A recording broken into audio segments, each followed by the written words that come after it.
Sore, Bapak Ibu semua, Shalom. Saya mengundang untuk semua yang terlibat pelayanan, kecuali yang single ya, untuk silakan boleh menempatkan tempatnya, jadi jangan ditinggalkan pasangannya. Ya, saudara, kita akan sama-sama mengikuti seminar tentang pasutri. Pasangan suami istri ini seminar yang penting untuk memperlengkapi kita ya di dalam kehidupan berumah tangga. Saya lihat juga ada beberapa yang juga dalam pacaran ya, yang hadir di sini itu good, itu bagus untuk memperlengkapi kita juga. Sebelumnya saya mau ajak kita sama-sama berdoa terlebih dahulu. Mari kita bersatu hati, kita berdoa. Bapa dalam sorga, kami mengucap syukur, Engkau Allah yang sangat baik dalam kehidupan kami. Kami saat ini akan mengikuti dan akan memulai seminar pasutri ini. Kami mohon pimpinan Tuhan dalam kehidupan kami dalam acara seminar pasutri ini dari awal, pertengahan hingga akhir. Dalam nama Tuhan Yesus Kristus, mari bersama-sama katakan amin. Biar supaya tidak begitu tegang, saya ajak Bapak Ibu boleh sama-sama bangkit berdiri. Kita akan main-main sebentar saudara ya. Oke? Ya, silakan. Yuk.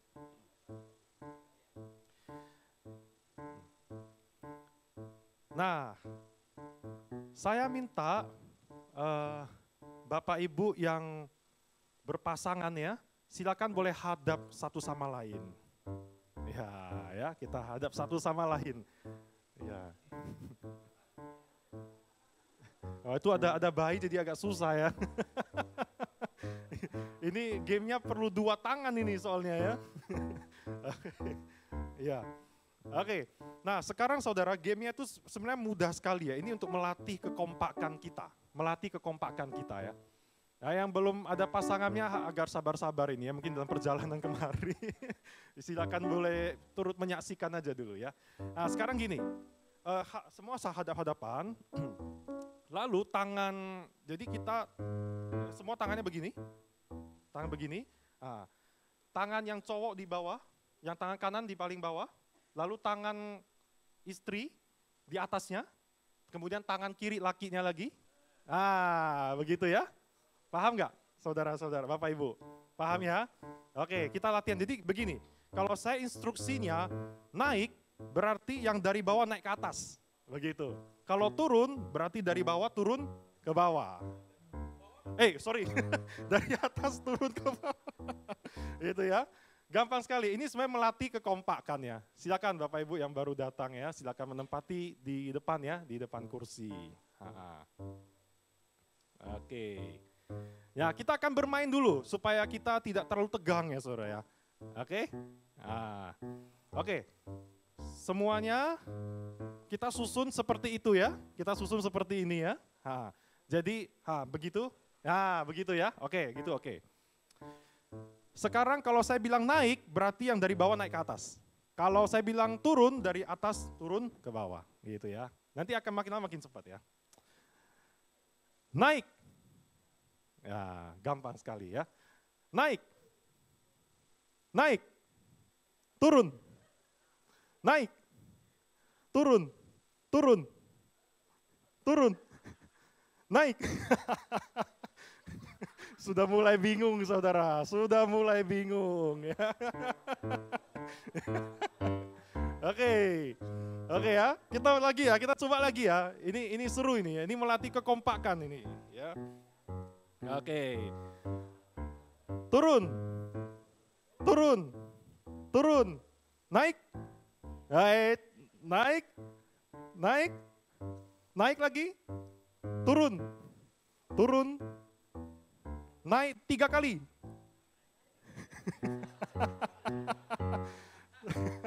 Kita beri tepuk tangan semuanya ya. Yuk kita sama-sama, kita belum selesai. Masih tetap seperti itu. Ya, masih tetap seperti itu. Kita akan sambil bernyanyi saudara ya. Kita akan sambil bernyanyi satu lagu, Jalan Serta Yesus. Nanti di pertengahan saya akan stop, saya akan kasih instruksi, Bapak Ibu akan mengikuti. Begitu ya. Kita nyanyi Jalan Serta Yesus, gampang lagunya.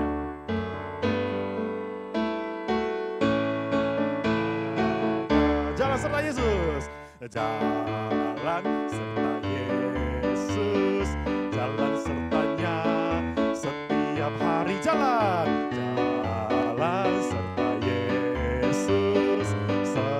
Yesus selamanya. Stop, naik. Turun 3 kali. Naik, turun. Naik. Jalan dalam suka, jalan dalam duka, jalan sertanya setiap hari. Jalan serta Yesus selamanya. Jalan dalam suka, jalan dalam suka, jalan dalam stop. Naik, turun, naik.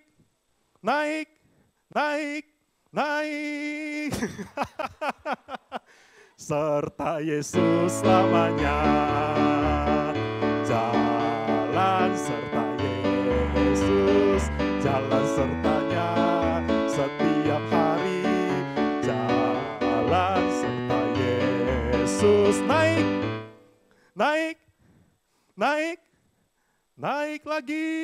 Naik lagi. Oh, turun,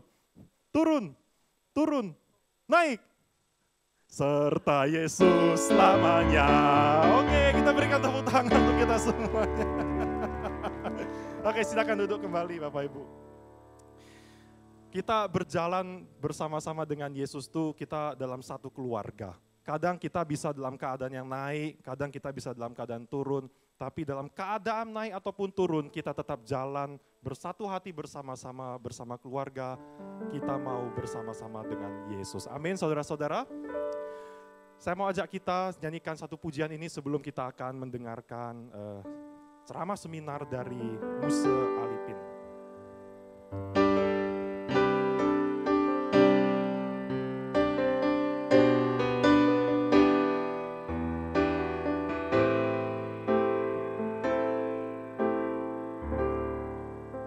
Bersatu dalam kasih,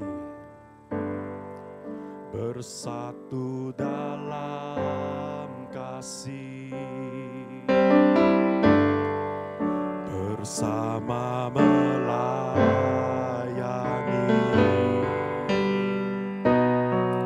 dan saling mengampuni. Ini doa kami.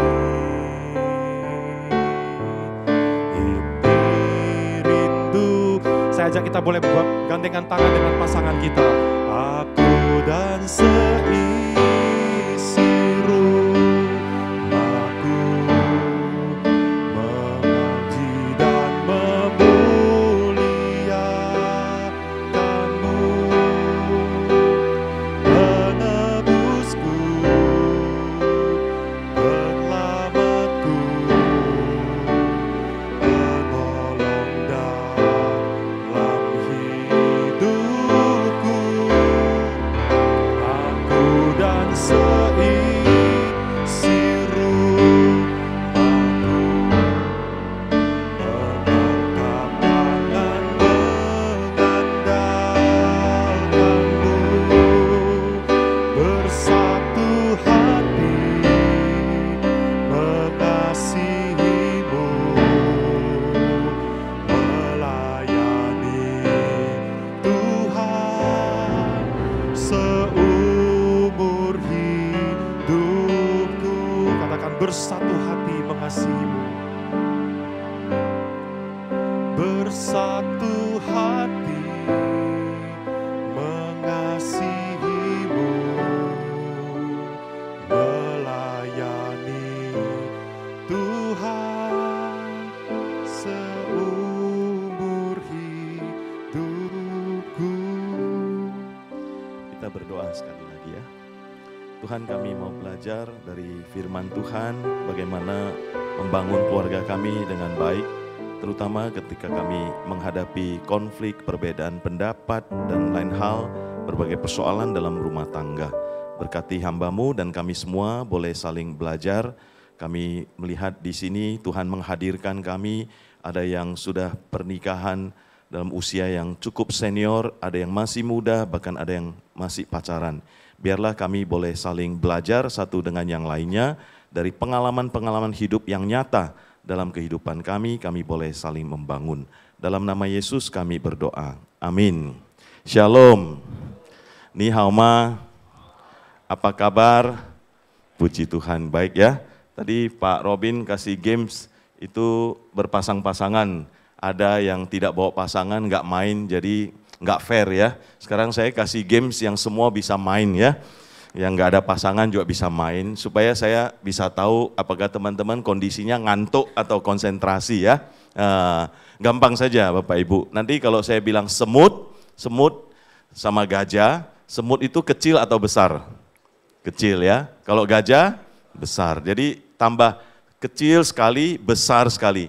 Tapi gerakannya berlawanan ya. Jadi kalau saya bilang semut, Bapak Ibu jawabnya kecil sekali tapi tangannya besar ya. Kalau saya bilang gajah, Bapak Ibu jawab besar sekali tapi tangannya kecil ya. Jadi perlu konsentrasi. Ini di rumah kalau nggak ada kerjaan sering main sama istri supaya nggak pikun ya. Ya, yuk kita coba mulai ya. Semut sekali ya, harus ngomong kecil sekali gitu ya. Latihan dulu deh ya. Semut kecil sekali, gajah besar sekali. Udah tangannya di bawah ya, jangan siap-siap ya. Ulangi ya, gajah. Betul ya? Oke, bagus semuanya. Ulangi ya, gajah. Semut. Wah, semua udah pintar-pintar jadi nggak seru ya mainnya. Oke, sekarang saya tambah satu biar ada jebakan ya. Kalau saya bilang dua ya, kalau saya bilang bebek pendek sekali tapi tangannya ke atas ya. Kalau saya bilang jerapah tinggi sekali tapi tangannya ke bawah ya, latihan dulu ya. Bebek tinggi, bebek tinggi. Pendek sekali tapi tangannya yang tinggi ya. Gajah. Ya gajah. Sayanya yang nggak konsen. Oke. Jerapah. Tinggi ya, bukan pendek ya. Oke, sekarang empat ekor ya. Siap-siap ya. Bebek. Ya, semut. Besar. Siap-siap, jerapah, gajah, gajah besar atau kecil. Oke, baik semuanya tepuk tangan ya. Jadi fair ya, yang nggak ada pasangan juga boleh main. Jadi Bapak Ibu untuk melawan kepikunan ya ingatlah 4 binatang ini main-main di rumah ya. Karena melatih otaknya, syaraf-syaraf di otak pasti bekerja memikirkan untuk konsentrasinya ya. Saya bawa tema, boleh ditampilkan, yaitu dikasih tema tentang mengatasi masalah dan konflik keluarga. Saya bersyukur hari ini ada senior-senior kita yang datang, nanti yang muda-muda waktu ada sharing boleh tanya jawab, senior-senior kita yang sudah banyak asam garamnya pasti bisa membantu menolong kita ya. Sekarang kita survei ya, siapa yang usia pernikahannya di bawah 5 tahun? 1 pasang, 2 pasang, 3 pasang ya. Yang 5 sampai 10 tahun, berarti dewasa muda ya. Oke, yang 10 sampai 20 tahun. Yang 20 tahun ke atas. Wah, variasi sekali yang 20 tahun ke atas yang paling ramai hari ini ya. Terima kasih, kita tepuk tangan untuk kehadirannya. Xie Huan Ying Ni Men Lai ya. Jadi kita bisa belajar. Jadi saya sebenarnya jadi sungkan ya. Saya bicara masalah keluarga tapi ada yang lebih senior dari saya. Jadi nanti kita ada yang waktu diskusi, kita boleh berbagi pengalaman mungkin di keluarganya untuk jadi masukan bagi kami-kami yang lebih muda ini ya. 2 ayat firman Tuhan saya bacakan sebagai dasar kita belajar hari ini, yaitu Efesus pasal yang keempat ayat 31 dan 32, saya bacakan saja ya. Nah, firman Tuhan mengatakan, segala kepahitan, kegeraman, kemarahan, pertikaian dan fitnah hendaklah dibuang dari antara kamu, demikian pula segala kejahatan. Tetapi hendaklah kamu ramah seorang terhadap yang lain, penuh kasih mesra, saling mengampuni, sebagaimana Allah di dalam Kristus telah mengampuni kamu. Paulus memulai dari kata segala kepahitan dulu, jangan disimpan-simpan. Kalau disimpan nanti lama-lama jadi kegeraman. Disimpan lagi jadi kemarahan. Kemarahan juga masih belum diselesaikan jadi pertikaian. Pertikaian berarti sudah ada dua belah pihak. Dua belah pihak nggak bisa selesai, akhirnya jadi fitnah. Lalu akhirnya menjadi kejahatan. Jadi dimulai dari yang kecil, kepahitan kecil atau konflik-konflik kecil itu sebetulnya harus cepat-cepat diselesaikan. Jangan ditunggu lama-lama, kira-kira begitu ya. Lalu prinsip kedua adalah kita diminta untuk ramah seorang yang lain, kasih mesra, saling mengampuni. Dasarnya adalah karena Allah di dalam Kristus Yesus lebih dahulu mengampuni kita. Kita manusia yang berdosa, tapi Allah datang di dalam Tuhan Yesus Kristus rela mati di kayu salib untuk menebus dosa kita. Baik, kita akan lihat apa definisi daripada tema kita ya. Masalah adalah sesuatu yang harus diselesaikan, dipecahkan.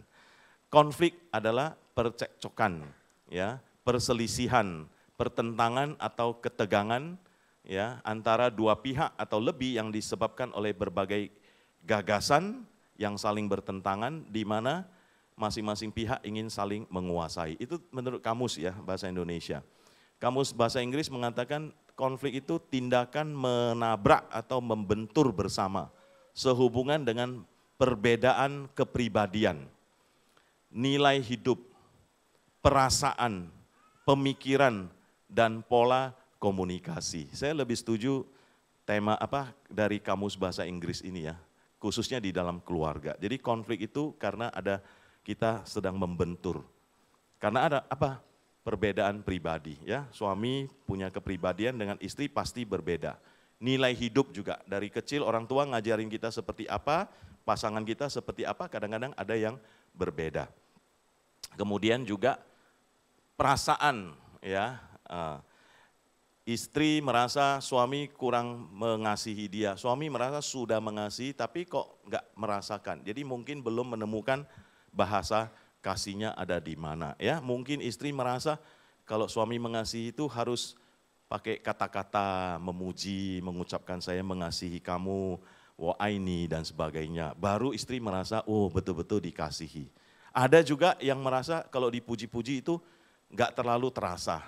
Ya, ada yang merasa kalau dikasih hadiah, dikasih cincin emas berlian, baru merasa dikasih. Ya. Tidak harus yang cincin emas berlian ya. Kalau bahasa kasihnya itu hadiah, itu bisa saja kartu ucapan selamat yang kecil-kecil, ya toh. Kalau keluar kota beli suatu souvenir yang berarti. Lalu kalau bahasa kasihnya itu hadiah, dia akan simpan baik-baik, dia akan ingat baik-baik. Tapi orang kalau bukan bahasa kasihnya hadiah, atau kata-kata, dikasih pujian, dikasih hadiah, dia kurang merasakan cinta. Mungkin bahasa kasihnya adalah sentuhan fisik, misalnya pegangan tangan, rangkulan, dan sebagainya. Ya. Lalu yang keempat, misalnya, kalau yang keempat ini enggak ada, mungkin bahasa kasihnya adalah waktu bersama, lebih sering suka bersama, dan sebagainya. Itu baru dia merasakan dicintai dan dikasih. Dan yang terakhir, dari 5 bahasa kasih ini bisa terjadi perbedaan perasaan, merasa dikasih atau tidak, itu misalnya adalah, tadi apa yang 4 ya, satu lagi adalah waktu bersama, kemudian hadiah, bahasa, sentuhan fisik, satu lagi pelayanan, yaitu dibantu waktu kerja, waktu di rumah dan sebagainya ya. Nah seperti itu. Jadi kalau saya mengerjakan sesuatu, istri saya ikut peduli, bantu-bantu, saya merasa dikasihi sekali. Nah 5 ini kita boleh saling menguji ya. Satu contoh ya, Bapak Ibu nanti tebak, ini kejadian nyata. Satu kali saya di rumah mertua ya, yang di Siantar mungkin tahu di Gang Kimia Farma itu ya, depan Bank Mandiri itu. Tiba-tiba ada satu acek-acek masuk, dia udah usia 80-an lebih. Kaki ayam, jemaat Kalam Kudus saya kenal ya. Acek kita lo, ya, wah cuy iya, dia cari istrinya. Istrinya kemana? Katanya ke tukang gigi, tapi belum pulang-pulang. Terus sandalnya di mana? Waduh lupa saya, mungkin ketinggalan di angkot. Kasihan sekali. Jadi Aceh ini pernah pergi kemana gitu, dia nggak tahu jalan pulang. Rupanya si antar kota kecil, ada orang yang kenal lalu antar dia pulang. Nah, lalu saya coba cari-cari tahu, telepon ke anaknya atau familinya, saya tahu tukang giginya di mana ya. Jadi deket-deket situ juga ya. Saya anterin ke situ, saya kasih sandal jepit, lalu saya anterin sambil nunggu. Sudah nunggu, nggak lama, keluarlah ibu ini, keluar AI ini ya. Nah AI ini langsung ayah lu botia wah ya. Kamu nggak dengar kan sudah janji, kamu jangan keluar, nanti nggak bisa pulang. Saya nanti nggak lama pulang kok. Terus dia bilang, saya mesti ketemu kamu, ini sudah mau hampir jam 6 ya. Kita mau nonton parabola yang dari Cungkuk itu. Hari ini episode terakhir. Kalau nggak nonton sama kamu nggak seru. Ya, nah, dia bilang gitu di hadapan saya. Si AI ini juga agak malu-malu ya karena ada saya gitu ya. Saya rasa waduh romantis sekali. Ya, nah permisi tanya, Aceh ini bahasa kasihnya merasa bahagia, disayangi, dikasih itu dari 5 itu apa? Waktu bersama gitu ya. Nah jadi ini teori ini dari orang Amerika sebetulnya ya. Gary Chapman namanya. Tapi setelah dipikir-pikir ya betul juga ya, sekian tahun kita menikah rasanya hambar, nggak merasa dikasih. Mungkin kita mengasihi tapi kurang tepat dengan kepribadian dan rasa dikasihi dari masing-masing kita. Kira-kira seperti itu. Jadi ini salah satu aspek yang bisa menimbulkan konflik juga. Kalau dia nggak merasa dikasihi, itu kayak tangki minyak itu kosong ya, nggak merasa kasih sehingga mesinnya bermasalah. Barulah dia mulai cari hal-hal apa untuk mendapat perhatian kasih. Nah, saudara-saudara sekalian, di Alkitab ada contoh ternyata konflik ini tidak bisa dihindari ya. Ada Rasul Paulus dan Barnabas itu ya. Itu dikatakan mereka ini dua sebetulnya teman yang kompak sekali. Barnabas yang menolong Paulus, waktu itu Paulus baru bertobat percaya Tuhan Yesus ya. Tapi Paulus ini dulunya penganiaya jemaat ya. Tangkap-tangkap orang Kristen, dia dapat surat kuasa. Lalu dia bertobat percaya Yesus. Tapi orang Kristen masih takut ya, ini preman ini ya. Nah Barnabas yang dipakai Tuhan kasih tahu sama orang-orang gereja, nggak usah takut Paulus, terima dia karena Tuhan panggil dia juga jadi hamba Tuhan, terimalah dia. Nah Barnabas orang yang lemah lembut, bahasanya bisa diterima. Sedangkan Paulus tuh orang yang tegas ya, tulisan-tulisannya tegas sekali. Kalau salah ya dia marah, kalau benar ya dia sampaikan benar, kalau salah dia sampaikan salah. Nah setelah mereka lama kerjasama untuk kabarkan Injil, mengajar firman Tuhan, mereka bilang ya, kemudian Paulus bilang sama Barnabas, baiklah kita kembali ke saudara-saudara kita di setiap kota di mana kita telah memberitakan firman Tuhan untuk melihat bagaimana keadaan mereka. Nah kemudian Barnabas ingin membawa juga Yohanes yang disebut Markus. Nah ini adalah kemanakannya ya, kemenakannya sendiri. Jadi family sama Barnabas. Tetapi Paulus dengan tegas berkata, tidak baik membawa orang yang telah meninggalkan mereka di Pamfilia dan tidak mau turut bekerja bersama-sama dengan mereka. Jadi Paulus bilang, enggak, mari kita berdua pergi, tapi jangan ajak Markus. Karena dulu dia pernah tinggalkan kita, kurang tanggung jawab dalam bekerja gitu ya. Nah, tapi Barnabas bilang, kira-kira gitu ya, kasih kesempatan lah, ini kemenakan saya, nanti saya bimbing dia, nanti saya tegur dia. Ayolah kita bawa, jangan kita tinggalkan, kira-kira begitu. Tapi Paulus tetap enggak mau. Hal itu menimbulkan perselisihan yang tajam ya. Sehingga mereka berpisah dan Barnabas membawa Markus juga sertanya ke Siprus. Akhirnya pisah. Ya sudah, kamu ke tempat lain, saya ke tempat lain, tapi saya tetap bawa Markus. Itu ya, kira-kira seperti itu. Nah, tetapi Paulus dia bawa Silas. Kemudian sesudah diserahkan oleh saudara-saudara itu kepada kasih karunia Tuhan, berangkatlah mereka mengelilingi Syria dan Kilikia sambil meneguhkan jemaat-jemaat di situ. Jadi di dalam hal ini kemungkinan besar yang sakit hati, yang kecewa adalah Barnabas, dia bawa Markus, dia pergi. Karena di situ tidak dicatat, dia diserahkan untuk didoakan jemaat dulu. Sedangkan Paulus dan Silas duluan didoakan, ada acaranya dulu, baru berangkat. Nah jadi konflik bisa menimbulkan dua sahabat yang baik, Paulus seolah-olah melupakan dulu Barnabas yang tolong dia supaya diterima di gereja. Sekarang Barnabas ada permintaan ini, dia tetap tidak mau. Konflik lalu akhirnya harus pecah kongsi ya dalam tanda petik ya. Lu jalan sendiri, gua jalan sendiri. Jadi Alkitab menunjukkan tokoh-tokoh gereja pun bisa menimbulkan konflik. Alkitab itu jujur ya, kalau memang ada itu ya seperti itu. Nah sekarang coba kita diskusi ya, kira-kira siapa yang lebih pro sama Paulus, siapa yang lebih pro sama Barnabas. Di sini kelihatan nih, suami istri coba kira-kira beda enggak? Siapa yang lebih setuju tindakan Paulus? Boleh angkat tangan. Pak Iwan, berarti kira-kira Pak Iwan juga orang yang tegas gitu ya. Kalau istrinya lebih pro Paulus atau Barnabas? Ikut suami. Ya, gimana? Ya, satu bilang harus tegas, harus ikut aturan. Satu bilang kasih kesempatan, sabar, kasihan, masih bisa ditolong. Mana yang lebih betul? Ayo sekali lagi, siapa yang lebih pilih Paulus? Siapa yang lebih pilih Barnabas? Wah, ini hosim ya kali. Ya, tapi bagi saya dua-dua ada betulnya, dua-dua juga ada kurangnya ya. Cuman ya persoalannya mereka tidak bisa ketemu nih, nggak bisa ketemu ya. Nah, saudara kita lihat konflik itu apa ya? Nah, ini ada beberapa penulis mengatakan, jika saya melihat konflik sebagai hal yang netral, normal gitu ya, maka saya dimungkinkan melihat kesulitan-kesulitan yang timbul sebagai ketegangan dalam hubungan dan perbedaan yang jujur dalam perspektif di mana hal itu dapat diselesaikan dan saling memperhatikan dan mengkonfrontasi pasangan dalam kebenaran yang diekspresikan dalam kasih. Jadi konflik itu netral, tergantung bagaimana kita mengaturnya, mengelolanya.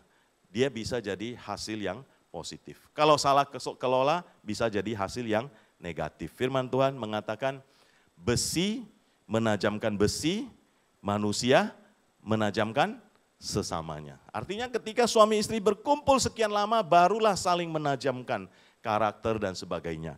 Hanya catatan saya jangan terlalu tajam. Itu saja ya. Nah, jadi jangan terlalu tajam. Kita boleh saling menajamkan tapi jangan terlalu tajam ya. Pernikahan yang berhasil sangat bergantung pada bagaimana kita mengatasi konflik ya. Ada survei yang mengatakan usia pernikahan 1 sampai 5 itu yang banyak terjadi konflik ya. 6 sampai 10 itu mulai bisa saling menerima dan sebagainya.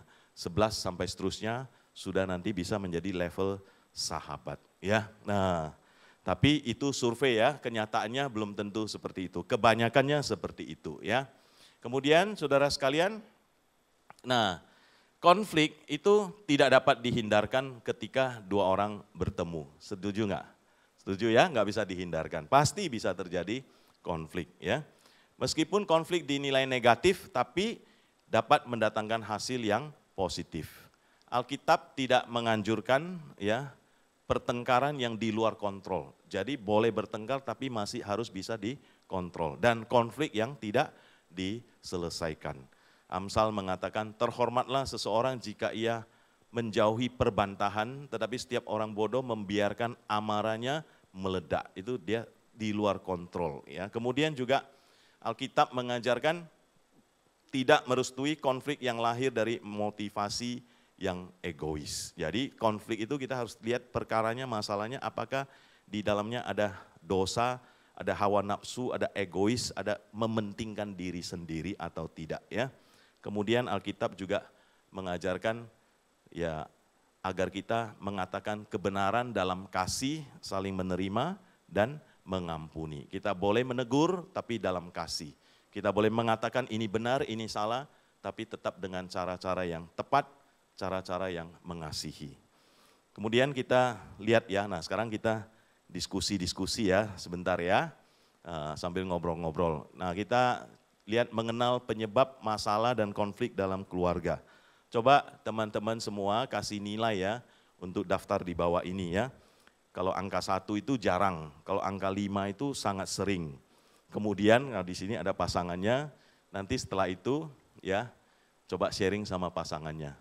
Saya yang ini angka 1 jarang, angka 2, 3 itu sedang-sedang, angka 5 sangat sering. Apakah saya dengan istri sama atau beda ya? Sekarang kita lihat apa saja waktu kita konflik ya di area mana. Nah ini dia. Boleh Bapak Ibu ketik di HP atau langsung lihat di sini ya. Di bidang keuangan, apakah saya sering konflik kepada suami atau kepada istri? Ya, jarang atau sedang 3 atau 5, sering sekali gara-gara uang ribut, gara-gara uang ribut. Nah, mau cena, kira-kira gitu ya. Waktu rekreasi ya, waktu kalian jalan-jalan, mungkin setahun ada sekali atau 2 kali jalan-jalan. Apakah waktu memilih hotel, waktu mau pergi kemana, itu pun jadi konflik. Jarang atau semua setuju, mau ke sini, semua ikut, boleh setuju. Ataupun, janganlah ke sinilah, yang lain, oke ke sini, mengalah, tidak menimbulkan konflik. Nomor berapa angkanya ya? 1 jarang, 5 paling sering. Apakah karena gara-gara agama ya? Mungkin agamanya sama ya, tapi satu pilih ke Betani, satu ke Kalam Kudus, ribut juga ya. Nah bisa jadi juga seperti itu ya. Itu juga soal agama juga ya. Oke, apakah ada? Terus ungkapan perhatian yang seperti tadi 5 bahasa kasih, apakah menimbulkan konflik di situ ya? Kemudian teman dan pergaulan, gara-gara temannya nggak baik, nggak benar dan sebagainya jadi konflik. Nah ini yang agak sensitif. Apakah juga hubungan seks menjadi satu yang menimbulkan konflik juga ya. Kemudian waktu bersama ya, yang seperti tadi ya, si A merasa kurang waktu bersama, si B merasa sudah mengasihi cuman lupa akan waktu bersama. Prinsip hidup, kemudian hubungan dengan mertua atau ipar, apakah ada pengalaman konflik karena dengan ipar atau dengan mertua ya, atau famili yang lain juga termasuk. Tujuan nilai hidup, keputusan penting, lalu perilaku yang benar atau yang pantas. Ya, ini dinasehati jangan begini kalau bicara atau kalau pakaian yang pantas begini-begini tapi nggak mau didengar dan sebagainya. Ya, nah seperti itu. Pemakaian medsos, ada nggak ribut gara-gara terlalu banyak pakai medsos atau HP gitu ya. Kebiasaan diri atau pasangan, ya mungkin ada kebiasaan-kebiasaan pasangan yang pasangannya rasa nggak cocok sekali, dinasehati nggak mau berubah kebiasaannya. Bagi dia kebiasaan buruk, bagi si pasangan merasa dia sudah seperti itu dari sejak sebelum menikah dan seterusnya. Ya. Pekerjaan seputar rumah. Saya pernah konflik sama istri gara-gara pasang gas. Ya. Istri saya bilang, Pak gas sudah habis, pasanglah. Saya lagi capek, saya bilang lu belajarlah pasang sendiri, sudah berapa bulan gas saya pasang terus ya. Terus dia bilang kalau lu mama kio lu lai katena pasang mama gas liau cepat kau ke sana, istrimu suruh pasang, kau suruh belajar pasang sendiri ya. Nah, jadi terjadi konflik waktu dia bilang gitu. Bener juga ya, kalau mama saya telepon semua saya tinggalkan, saya pergi dulu ya, karena mama saya tinggal sendiri, kasihan, jadi saya pasangkan dia gas dan seterusnya. Kalau istri saya udah lu pasang sendiri ya, tapi waktu pacaran saya pasangkan misalnya ya gitu ya. Waktu pacaran semua saya lakukan gitu ya, tapi setelah menikah suruh belajar pasang sendiri. Nah itu terjadi juga ya. Aktivitas waktu santai, keputusan sekitar karir, apakah terjadi konflik ya.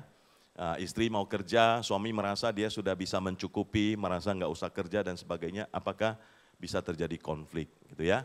Atau suami mau cari atau mau berhenti kerja, mau buka usaha dan sebagainya, istri ragu-ragu bisa berhasil atau tidak, apakah menjadi konflik.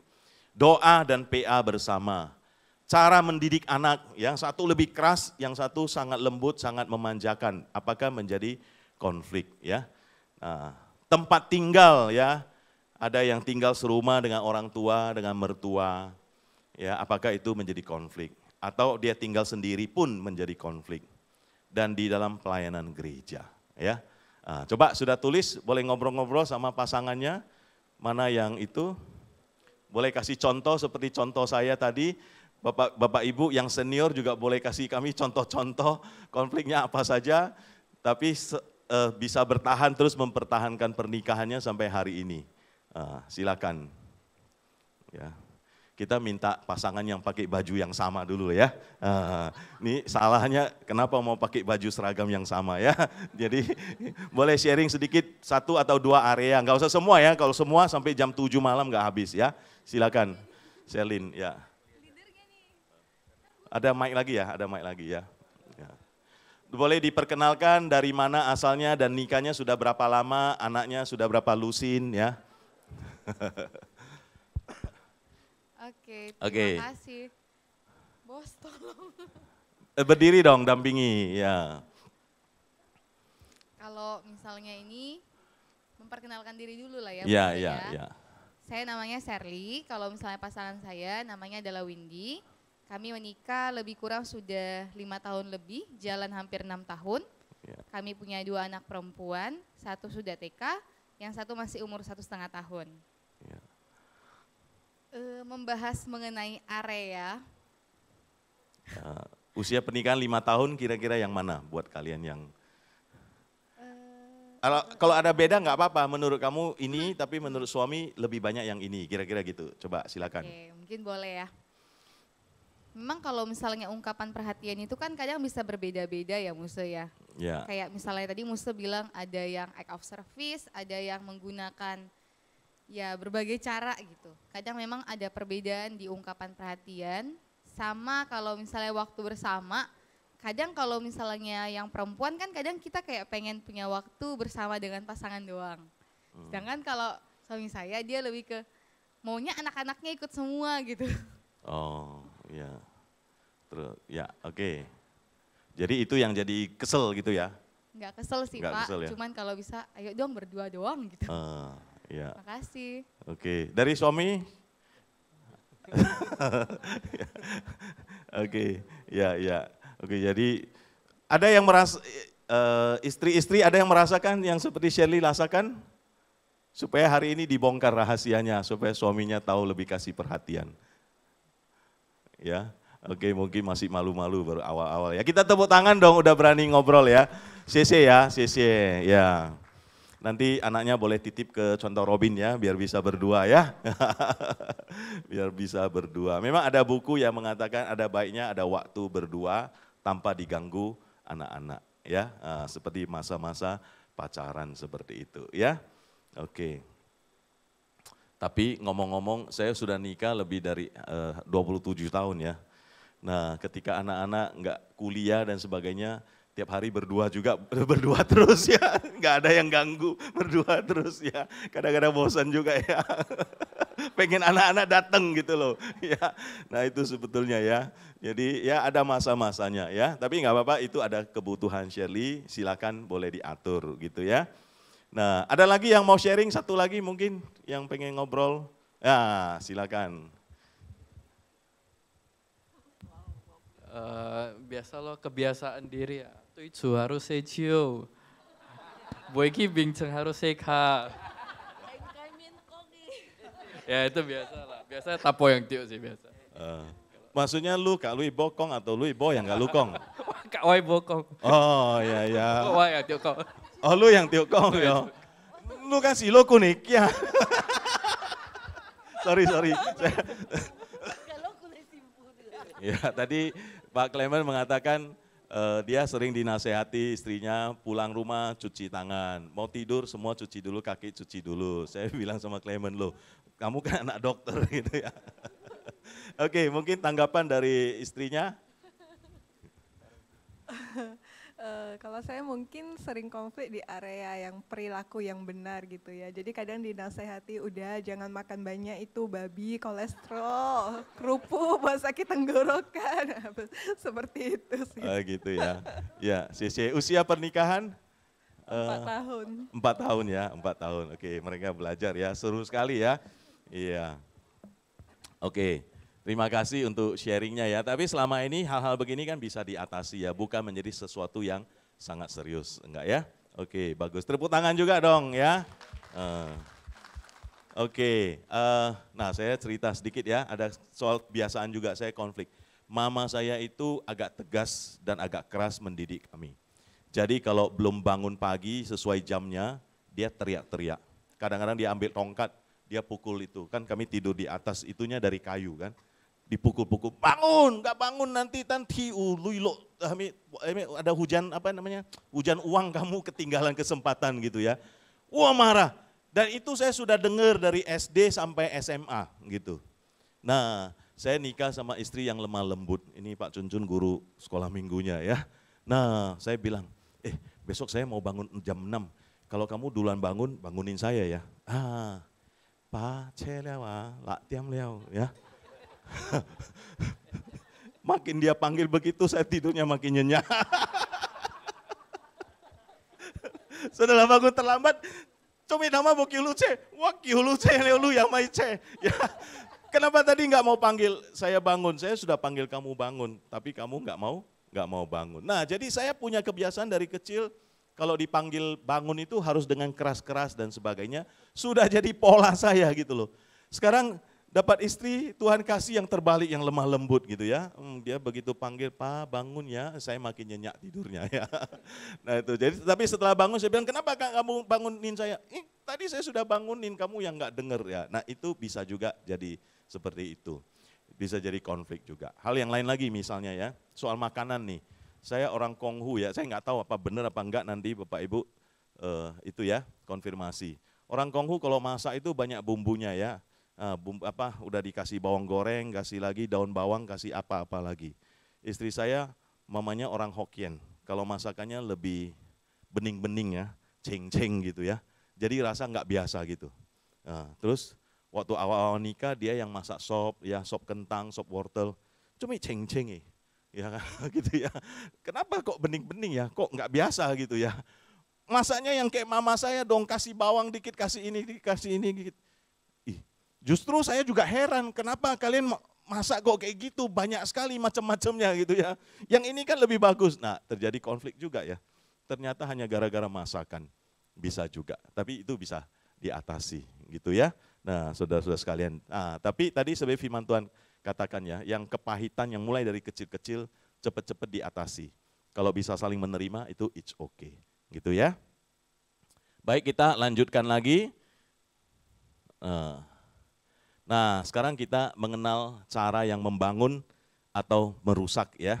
Nah, mungkin ini agak sedikit sensitif, tapi kalau kita sudah main games tadi sudah ketawa-ketawa, kalau kita mau jujur dengan pasangan kita, dengan teman-teman ini yang kita sudah saling kenal, nggak apa-apa. Nah, sekarang coba refleksi diri ya. Selama ini waktu saya konflik, waktu saya ngambek, waktu saya nggak seneng sama pasangan atau sama anak atau sama siapa saja, cara saya gimana ya? Nah, coba lihat ini. Ya. Membungkam diri, berteriak, membanting, menendang sesuatu, merajuk, mendongkol, melempar barang, menyakiti secara fisik, menjadi kasar, menarik diri. Atau menekan perasaan, sabar aja, nggak ngomong, diemin aja. Itu sama dengan membungkam diri juga ya.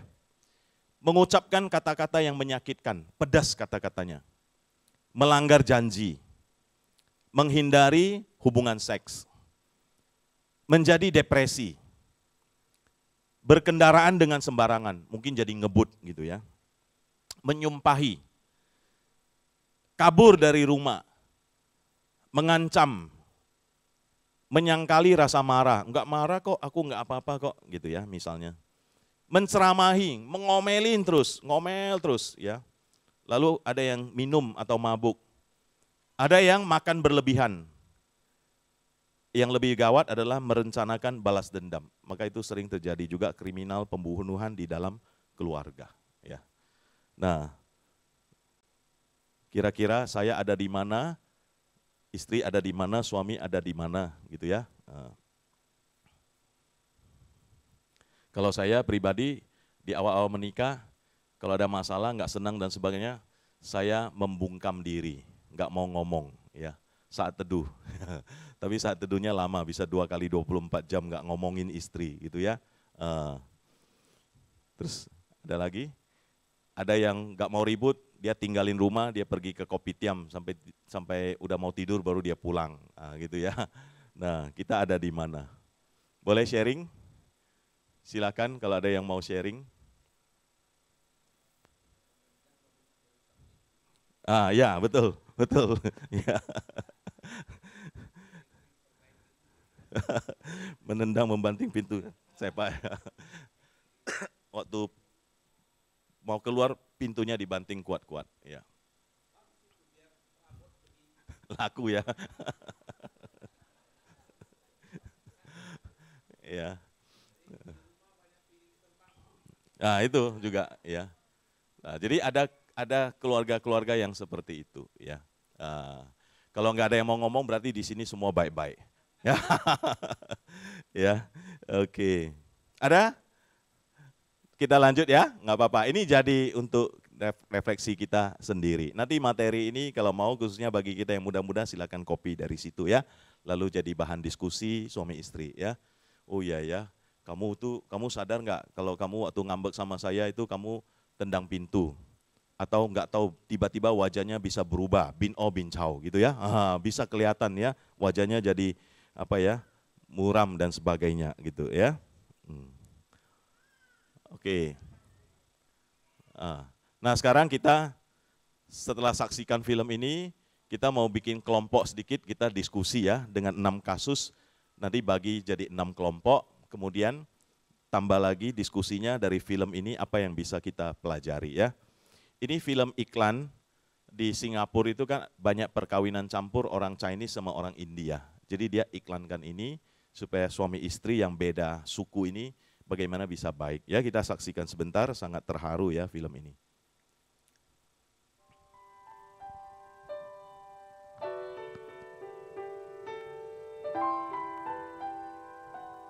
Mrs. Lee, I believe you have some words to say about the dearly departed.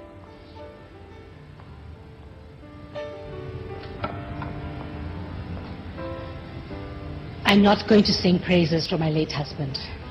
Not today. Neither am I going to talk about how good he was. Enough people have done that here. Instead, I want to talk about some things that will make some of you feel a bit uncomfortable. First off, I want to talk about what happened in bed. Ever had difficulty starting your car engine in the morning?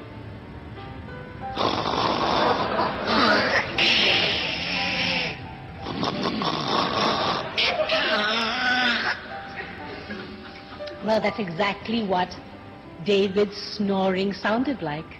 But wait, snoring wasn't everything. There was also this rear-end wind action going on as well.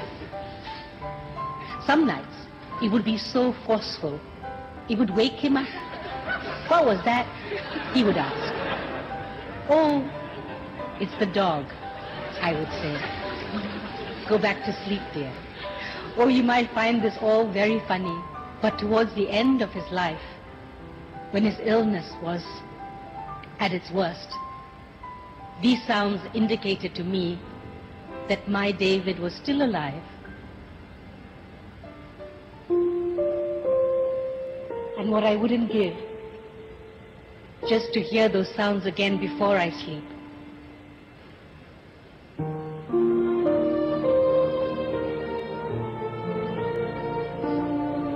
In the end, it's these small things that you remember, the little imperfections that make them perfect for you.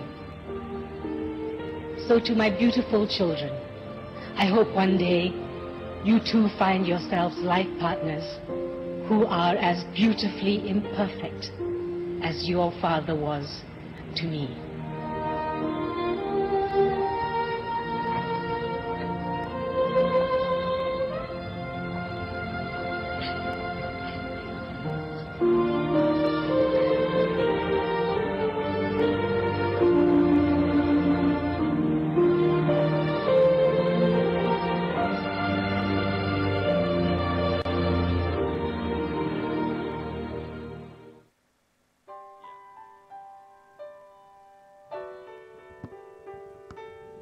Tadi kata-katanya menemukan kesempurnaan di dalam ketidaksempurnaan. Itulah pernikahan yang luar biasa ya. Manusia tidak ada yang sempurna, Mari cintai pasangan kita dengan apa adanya karena semuanya akan begitu indah pada waktunya. Oke, karena waktu saya sudah sampai di sini. Sekarang saya ajak kita mau diskusi ya. Nanti kita mungkin berapa 4 sampai 6 orang satu kasus, 4 sampai 6 orang satu kasus gitu ya.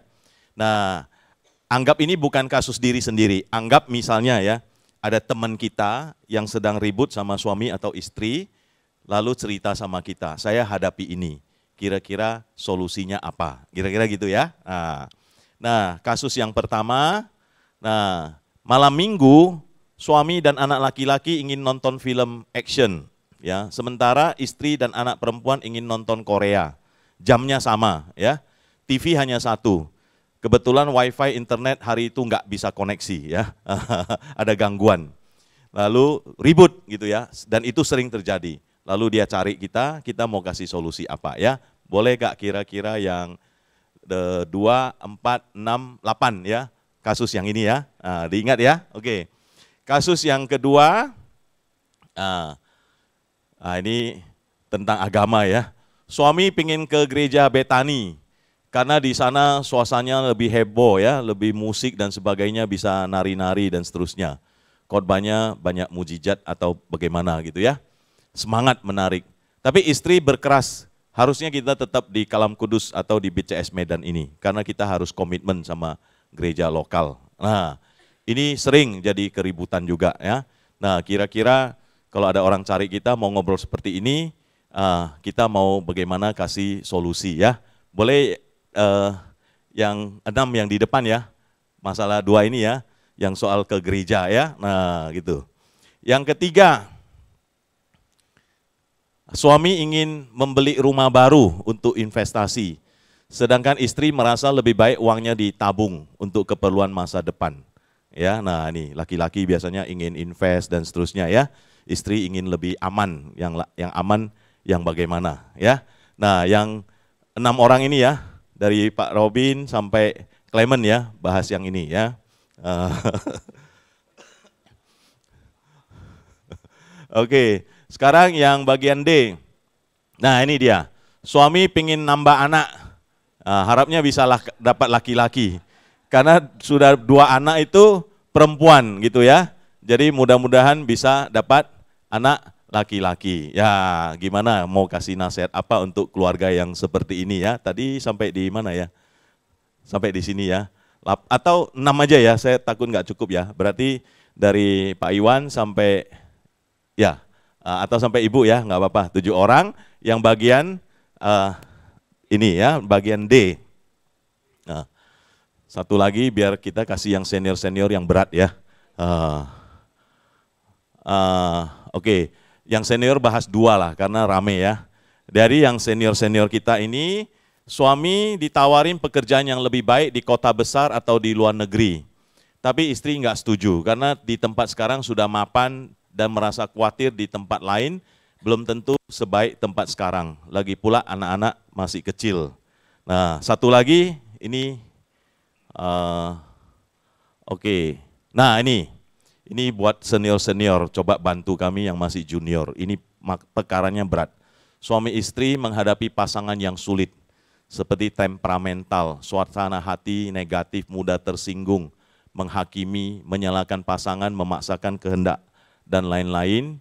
Dan termasuk, digabung ya, yang F sama G ya, yang ada terjadi kesalahan besar, misalnya berselingkuh, berzina, judi, pornografi, sampai kekerasan rumah tangga. Kira-kira kalau ada orang datang, anak-anak muda ke kita mau kasih nasihat apa solusinya dalam kasus ini. Oke, ya. Nanti kalau lupa boleh lihat lagi ya. Yang 2 aja ya, tadi yang 1 adalah yang ada tawaran kerja ke luar negeri atau yang lebih baik, tapi istrinya nggak mau.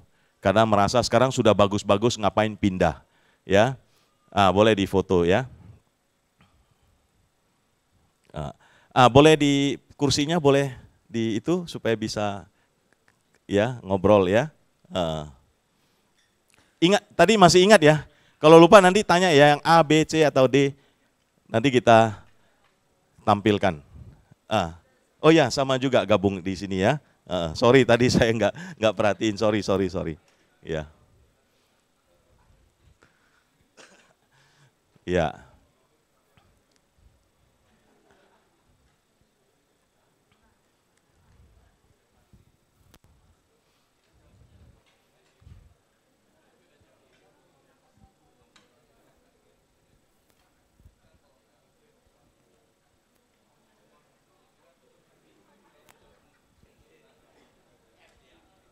F sama G digabung ya, karena ini hampir sama kasusnya ya. Masalah yang agak berat gitu ya.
Sama film tadi boleh di-sharingkan kira-kira dapat pelajaran apa ya untuk keluarga kita ya, untuk kita masing-masing.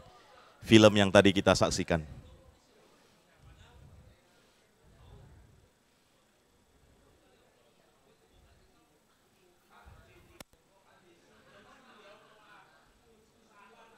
Ini yang masih ingat ya tadi yang kasusnya yang huruf apa tadi? Yang apa tadi? B ya. Masih ingat kan? Nggak usah ditampilkan ya, masih ingat ya. Oke.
3 menit lagi ya, jangan terlalu lama ya Bapak Ibu.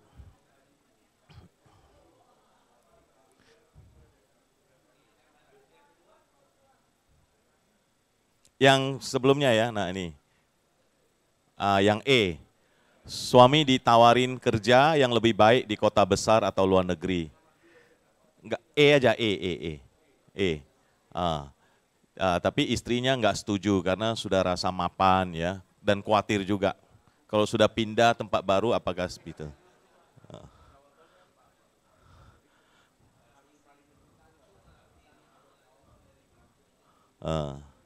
Ini sering terjadi ya, keluarga muda ini sering, karena suami kan pengen karirnya maju, kadang-kadang harus pindah kota dan sebagainya.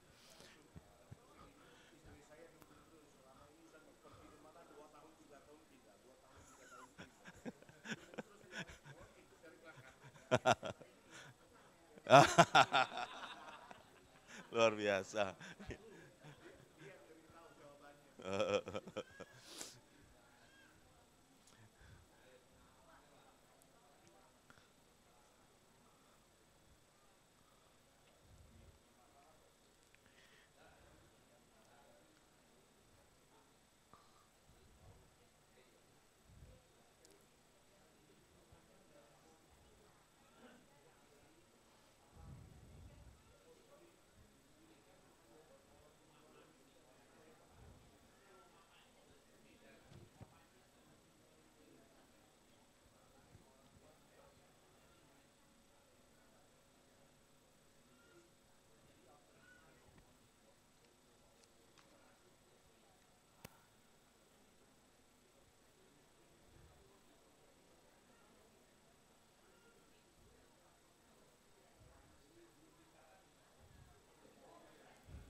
Iya, oke, 1 menit lagi ya. 1 menit lagi. Kalau ada waktu, film yang tadi boleh dibahas, kira-kira dapat pelajaran apa ya? Boleh.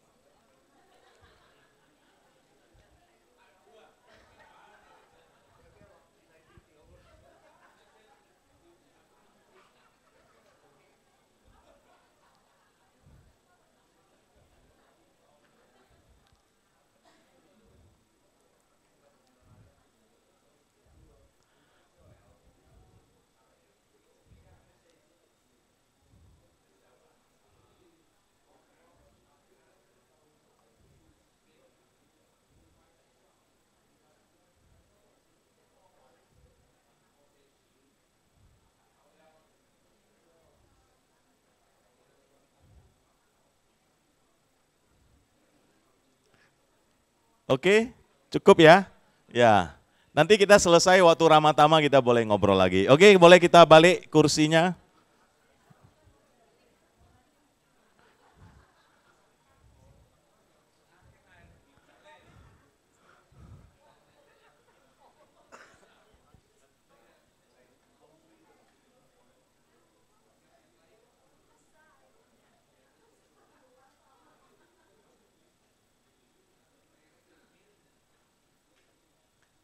Yuk, silakan. Kita tanya yang A dulu ya. Tadi yang A di kelompok sini ya. Boleh siapa aja untuk jadi juru bicaranya? Yang belum bicara. Nggak usah harus kesimpulan, nggak apa-apa. Kira-kira pendapat kami ada yang begini gitu ya. Ada yang bertolak belakang juga nggak apa-apa. Ya, yuk.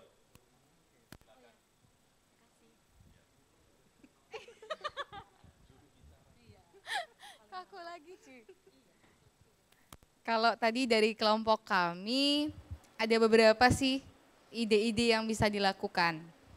Yang pertama bisa aja ada yang mengalah. Ya. Karena misalnya ada film yang bisa diputar ulang.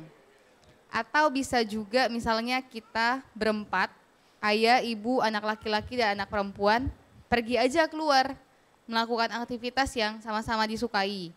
Contohnya kalau hobi kuliner, ya pergi makan gitu, hal-hal yang bisa membuat semua anggota keluarganya itu happy. Atau kalau misalnya enggak, bisa juga dengan melakukan aktivitas bersama di rumah yang bisa mengalihkan kita itu dari televisi ataupun dari hal-hal itu gitu. Tapi ada quality time antar anggota keluarga. Iya. Terima kasih. Makasih, tepuk tangan. Nggak ada yang usul, ya udah tinggal beli satu lagi TV ya, selesai. Oke, nggak apa-apa, thank you ya. Yang B tadi yang mana? Yang B. Silakan siapa aja, jangan malu-malu ya, kita tadi sudah main game, sudah ngobrol-ngobrol, nggak apa-apa. Kami dari testing, halo.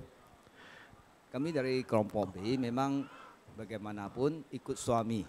Memang sebenarnya itu beribadah itu harus konflik ya. Ya. Di mana harus kita merenungkan bagaimana bisa bersama untuk bisa mengunjungi suatu gereja. Ya, Dan ikut tetap suami masuk, ya. karena suami kepala keluarga. Benar. Gitu ya. Waduh, luar biasa sekali ya. Suami-suami di sini bahagia lah ya. Nurut semua ya. Yang kelompok C. Kalau ini memang dari ini kan ada di sharing, Rukopik itu dulu 10 tahun lalu harganya 3M, sekarang 15M. Jadi pasti bagus diinvest karena uang pasti turun. Cumanya memang untuk supaya istrinya merasa lebih baik, mungkin mereka ada uang yang ditambung, disisihkan, sama-sama bisa lihat juga. Jadi kayak gitu nggak ada konflik, jadi udah ada sisihkan juga harus investasi. Oke, ya luar biasa ini, kasih tepuk tangan juga ya, bijaksana sekali. Oke, yang D. Yang D tadi yang, ya silakan. Yang D.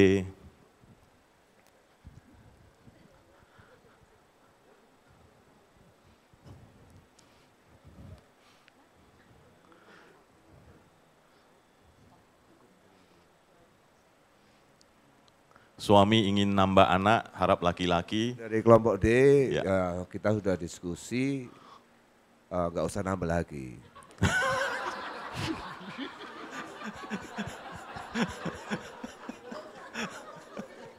Nggak usah. Ada jawaban yang lain ada? Jadi supaya nggak ribut, sudah nggak usah nambah lagi, udah selesai, nggak usah ribut-ribut kalian gitu ya. Gitu ya, oke, baiklah. Ya, mic-nya boleh. Makasih, tepuk tangan. Nggak usah repot-repot, cekcok ya. Aduh, sudah langsung orang tua kasih tahu, nggak usah, semua tertib. Nah ini yang seru ini, senior-senior kita ini. Silakan siapa yang boleh, siapa aja boleh ya, gantian-gantian ya. Ini karena Bapak ini ada pengalaman sering pergi-pergi juga, tadi dia ada cerita ya. Selamat malam atau sore ini? Sore ya, masih sore. Sore menjelang malam. Baik, menurut pengalaman saya ataupun mungkin sebagian dari teman-teman sekalian kayaknya mungkin lebih kurang udah sependapat bahwasan seperti saya ini dari dulu selama 20 tahun lebih saya bekerja di satu perusahaan dan tugas saya 2-3 tahun pindah sekali. Jadi istri saya kebetulan beliau juga sangat mendukung karena masalah karir saya juga dan juga ya tidak terlepas lagi dari biaya hidup keluarga. Jadi dalam hal ini beliau tetap mendukung. Saya rasa ini paling tidak ya dalam satu keluarga itu kita harus saling sharing, kasih pengertian, kasih penjelasan karena tugas yang diberikan oleh perusahaan itu kalau kita katakan tidak terima risikonya adalah kita harus berhenti. Nah, jadi ya ini pengalaman saya sendiri. Saya rasa itu terutama harus dibicarakan sebelumnya. Rencana pekerjaan kita dan kebiasaan dalam 2-3 tahun harus pindah. Ya. Itu aja Pak. Jadi menjelaskan dengan baik kepada pasangan ya, kita kasih tepuk tangan ya. Jadi dalam hal ini tanda kutip komunikasi. Kombinasi ya. Komunikasi. Komunikasi ya betul. Ini gigi palsu. Ngomongnya nggak jelas. Saya dengarnya kombinasi, maksudnya kita komunikasi. Selingi untuk supaya tidak stres kita kan, tegang kan, jadi ada sedikit sandiwara lah. Ya, oke. Yang bagian F sama, ya tepuk tangan. Bagian F sama bagian G kita gabungkan jadi satu persoalan misalnya ya. Silakan kalau ada tadi. Boleh bahasa Mandarin nanti diterjemahin. Ya. Saya rasa itu secara kesimpulan, secara total menurut saya atau pengamatan kami tadi kesimpulannya adalah dari F dan G juga ini termasuk dalam satu hal adalah komunikasi yang jelas dan juga salah satu pihak yang harus bisa mengalah. Jadi dalam dua orang ini jangan mempertahankan pendapat, itu tidak akan selesai masalah. Salah satu harus mengalah seperti Boksu bilang tadi 2 kali 24 jam udah nggak senggol, hari ketiga disenggol udah selesai masalah. Ya. Oke, ya, itu terima kasih. Kesimpulannya. Ya, terima kasih. Tepuk tangan ya. Oke, CC. Kalau G, kalau masalah yang cukup berat kita sudah harus minta bantuan profesional ya. Misalnya kalau dia kecanduan dan sebagainya. Kalau KDRT, kalau sampai membahayakan jiwa harus melibatkan aparat hukum paling tidak ya. Jadi mesti ya terpaksa gitu ya, bukan karena kita mau gitu ya. Jadi itu yang sangat berat. Oke, dari film tadi ada yang mau sharing? Ada dapat apa? Kenapa istrinya bisa kesaksian seperti itu untuk almarhum suaminya? Sharon kayaknya pengen ngomong ini ya. Ya, oke. Mungkin istrinya kalau nggak cium wangi yang tertentu nggak bisa tidur. Nggak lah. Mungkin biasanya yang dikomentar oleh istrinya itu kebiasaan-kebiasaan yang kalau kita tidak mengingat, pasti kita, aduh udahlah kok kamu bawa kali atau apa gitu. Pokoknya something that irritates you every day. Yang bikin kamu kesel, yang bikin kamu annoy. Tapi justru itu kecil-kecil yang akan dirindukan kemudian hari kalau misalnya ditinggal lebih awal gitu. Jadi ya itu mengajarkan bahwa hal-hal kecil pun harus diterima. Gitu. Iya, imperfection make perfect tadi ya. Oke. Wah ini luar biasa, kasih tepuk tangan loh nih. Ya. Belakangan ini saya ada satu pengalaman karena paman saya baru meninggal. Paman saya ini umur 92 tahun, dia sehat-sehat. Tapi suatu hari dia jatuh karena operasi guli. Jadi nggak bisa jalan, seluruh badannya sehat. Jadi bibi saya lah istri paman kan. Dia merasa selama hidup dengan paman saya, kali ini baru jumpa masalah seperti ini. Dia uhuan loa. Jadi dia lihat tubuhnya sehat, tapi paman saya sejak jatuh dia nggak mau jalan. Jadi sedikit masuk rumah sakit, kurang garam, keluar lagi. Jadi dicek kesehatannya dia sehat. Jadi ada orang pintar bilang, lui angko lingka cik ini baru isi loh. Wah, kalau 7 tahun lagi mati seperti ini kan, dia duduk di kursi roda mau dilayani. Terus panggil pembantu kan. Jadi di depan pembantu dia mental kali. Nampak istrinya tambah dongkol kan. dengan saya nggak begitu mental dengan pembantu. Ganti pembantu lagi, ganti lagi kan. Jadi mengeluh kan. Jadi suatu saat, wah kalau begitu paman saya ini nggak meninggal dalam pikirannya. Kacik nih, saya mau cak kocik nih loh. Iya kan, mau cak kocik. Jadi pada setelah 4-5 bulan, tiba-tiba paman saya tambah drop. Tubuhnya drop. Dari suatu saat, waktu kami keluar kota, dengar kabar paman saya tiba-tiba sesak meninggal dunia. Jadi waktu meninggal dunia ini, bibi saya mulai merasa apa setelah semua proses sudah selesai lah. Dia merasa kesepian dia, kan di rumah kesepian. Jadi nggak mau ditemani juga. Jadi melihat setiap barang-barang paman saya, dia merasa teringat. Barang-barang lama suruh saya pergi ke rumahnya. Inilah yang paman kamu simpan nih sampai dulu wai kuna lu kha. Waktu haus saya sih, ipun siukin kok. Jadi gitu. Jadi kemudian mobil paman saya udah nggak pakai. Dia ini kan dijual aja kan. Dia waktu dia mobilnya keluar dijual, dia di atas jendela itu nangis. Wah ini punya suami saya kan, dijual. Dia ada mesin-mesinnya diambil genset-gensetnya juga kan. Jadi dari kekurang-kurang paman saya waktu sebelum meninggal, dia sering mengeluh dengan mertua saya. Tapi setelah meninggal, dia ceritakan bukan keluhannya itu, merasakan momen mereka bersama itu, dan sering cerita sama saya kelebihan-kelebihan dari suaminya itu. Sama seperti kita manusia juga, waktu kita saling berpasangan, nah misalkan saat ini, kita hanya melihat dari sisi satu kan, pasangan kita seperti menjengkelkan kita, ya bui cubi. Padahal di sisi lain kan ada, tapi waktu hidup kadang-kadang tidak kita pikirkan. Kita sadari ya. Kita tidak sadari kan, seperti film tadi mendengkur dia, kentut dia kan. Jadi itu semua kan. Tapi setelah orang itu pergi dari kita lebih merasa kehilangan. Terutama pada pasangan yang sering bersama, jarang berpisah itu. Ya. Ya, selama hidup mereka sering satu rumah, saling bersama anak. Nah, itu lebih terasa kehilangannya gitu. Terima kasih. Ya, terima kasih untuk sharingnya, mengingatkan selagi ada kesempatan Tuhan masih izinkan kita hidup, hargailah baik yang kelebihan ataupun kekurangan kita ya.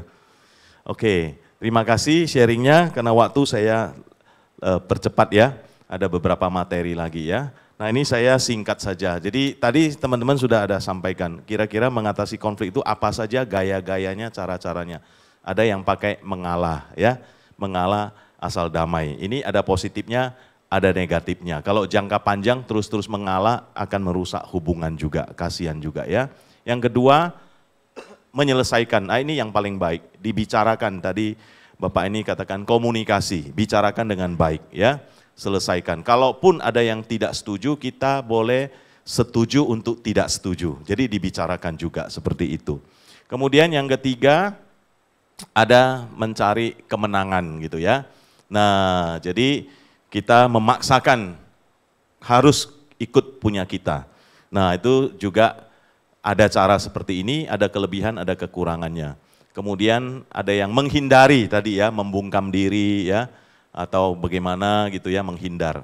Ini untuk ya jangka pendek mungkin temporal mungkin oke lah, mendinginkan suasana supaya tidak tambah emosi. Tapi kalau sering-sering juga kurang baik gitu ya. Kemudian ada yang kompromi juga. Nah ini juga ada baiknya, ada tidak baiknya. Jadi macam-macam ya cara-cara kita itu, pola-pola kita itu kita bisa periksa masing-masing. Kita lihat sekarang beberapa prinsip yang konstruktif ya. Kalau kita lagi ada masalah, firman Tuhan mengatakan ada waktu untuk merobek, ada waktu untuk menjahit, ada waktu berdiam diri, ada waktu untuk berbicara. Carilah waktu yang tepat. Kalau memang sedang tensinya naik atau emosi dan sebagainya, jangan bicarakan dulu. Mungkin tunda. Dengan berjalannya waktu kita bisa lebih tenang dan sebagainya. Selain waktu mungkin juga kita perlu cari tempat yang tepat juga ya. Nah untuk membicarakan, apalagi kalau masalah itu sangat serius dan sangat berat. Ya perlu cari waktu dan tempat yang tepat. Kemudian pilihlah jawaban yang lemah lembut. Di sini langsung ada ya di dalam Amsal. Meredakan kegeraman, tetapi perkataan yang pedas membangkitkan amarah. Jadi pakailah kata-kata yang lemah lembut, jangan kata-kata yang melengking, yang keras, yang kasar gitu ya. Nah, pakailah kata yang lemah lembut. Kemudian berikutnya adalah perhatikan area kepekaan orang lain atau pasangan kita. Jadi kita di sini perlu rendah hati, lemah lembut dan sabar. Tunjukkan kasihmu dalam hal saling membantu. Kalau ada hal-hal yang peka, kita tahu kita jangan bahas dulu ya, kita tunggu waktu yang tepat atau kita minta orang lain yang sampaikan supaya yang peka-peka ini dari kita tidak menjadi sesuatu. Ada kadang-kadang hal yang kalau saya sampaikan istri saya nggak bisa terima. Tapi kalau Pak Cuncun yang sampaikan, dia terima. Bisa begitu, ada juga yang seperti itu. Kalau kita memang tahu begitu, ya sudah nggak usah kita yang sampaikan. Biar orang lain yang sampaikan gitu. Jadi ada hal-hal yang peka kalau si A yang sampaikan. Tapi kalau si B yang sampaikan, dia nggak merasa ada kepekaan itu. Ya, nah jadi kita harus sabar, harus pikirkan hal-hal yang seperti itu. Kemudian dari beberapa prinsip, nah ini penting juga ya, belajar untuk mengontrol emosi ya. Kita dinasihati lambat untuk berkata-kata, juga lambat untuk marah. Kalau marah jangan sampai matahari terbenam. Maksudnya jangan sampai lama-lama, jangan sampai dipendam lama-lama, nanti bisa jadi kejahatan. Ya, jadi belajar untuk mengontrol emosi. Ada yang mengajarkan, nah ini sekali lagi dari orang barat sana ya, kalau waktu mau emosi, coba hitung 1 sampai 10 dan tarik napas dalam-dalam. Wah itu nanti bisa menolong kita mengontrol emosi. Waktu ganas sekali gitu ya. Itu seperti itu. Jadi ketika sedang marah, coba hitung 1 sampai 10 sambil tarik napas dalam-dalam dan tenangkan diri. Ya. Kemudian sadarilah kontribusi pribadi terhadap masalah yang ada. Alkitab tuh Tuhan Yesus mengatakan, ya kamu jangan saling menghakimi. Kenapa? Kamu melihat selumbar itu kayak potongan tusuk gigi yang kecil ya. Di depan mata orang kita bisa lihat, tapi di depan kita ada balok, kita nggak bisa lihat. Jadi coba lihat diri sendiri dulu sebelum kita menghakimi atau memarahi orang lain. Saya ingat ada satu cerita Cungkok yang kuno ya, judulnya Pusi Water Cho sama Water Cho. Ya. Jadi orang Tiongkok kan dipengaruhi ajaran Konfusius yang sangat menjunjung tinggi keluarga. Jadi diceritakan ada satu provinsi mengadakan lomba mencari keluarga teladan. Nah, harus sukses di dalam usaha dan ekonomi. Keluarga ini harus punya sumbangan ke masyarakat, membantu masyarakat orang miskin. Yang ketiga, keluarga ini juga dikenal masyarakat tidak jarang bertengkar, berdamai, harmonis. Ya, lalu satu kota itu dapatlah 2 keluarga yang nilainya sama, ya. Dari sisi ekonomi sama-sama punya usaha yang sama, aset yang sama misalnya gitu. Dari sisi membantu orang miskin sama-sama punya yayasan bantu orang miskin dan sebagainya. Lalu ketika ditanya-tanya keluarga ini baik nggak, suka bertengkar nggak, nilainya semua sama, baik, harmonis, jarang bertengkar. Ya. Lalu dikirimlah dari pusat, karena hanya juara 1 yang mau diambil. Dari pusat jurinya datang, cek langsung dan ke rumah itu wawancara. Namanya cerita ya. Dia masuk ke keluarga A. Setelah ngobrol-ngobrol, tanya mereka usahanya apa, kalau kalian bertengkar gimana cara selesaikan, itu bisa dijawab dengan baik. Tapi waktu mau pulang permisi, rupanya tiba-tiba anaknya yang besar si Koko lari-lari ngejar adiknya si Titi. Titi keluar, sampailah ke meja itu, tertabrak mejanya, jatuh. Jadi ada hidangan teh dari cangkir keramik yang mahal gitu ya, jatuh pecah. Nah si jurinya belum keluar. Kita lihat ini ada masalah, bagaimana mereka selesaikan. Dia lihat dari luar. Nah langsung papanya ngomong sama istrinya, "Ni te cho, salah kamu. Kenapa enggak atur anak-anak baik-baik? Untung tamunya sudah mau pergi." Si mama langsung kasih tahu sama, si mama bilang, "Bukan salah saya, Pusi Water Cho.